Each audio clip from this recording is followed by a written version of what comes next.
আদালত ন্যায় বিচারের স্বার্থে ওনাদের সবাইকে অব্যাহতি দিয়েছেন।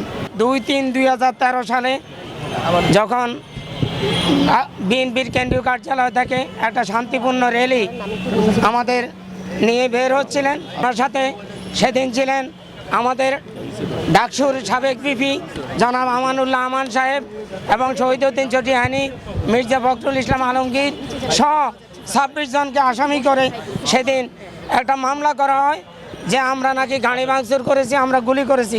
কিন্তু এজাহারে আপনাদের কাছে এজাহারে কপি আছে, এজাহারে সুস্পষ্টভাবে বর্ণনা দেওয়া আছে।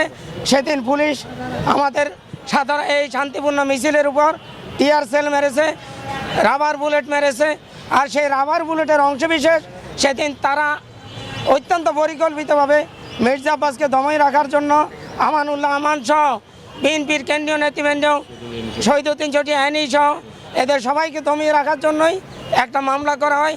একই ডেটে টোটাল 5টা মামলা করা হয়। রমনা থানায় 2টা, শাহবাগ থানায় 1টা, মতিঝিল পল্টন শাহজাহানপুর থানায় টোটাল 5টা মামলা।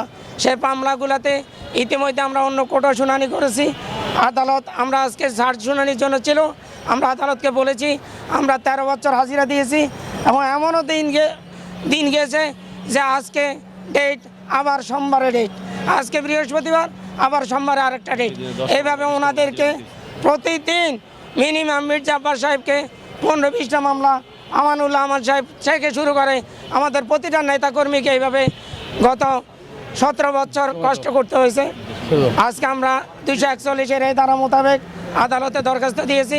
আদালত মামলাটা পুঙ্খানুপুঙ্খানুভাবে পর্যালোচনা করে দেখেছেন মামলাটা মিথ্যা, বানোয়াট এবং উদ্দেশ্য প্রণোদিত। সেই হিসেবে আদালত ন্যায় বিচারের স্বার্থে ওনাদের সবাইকে অব্যাহতি দিয়েছেন।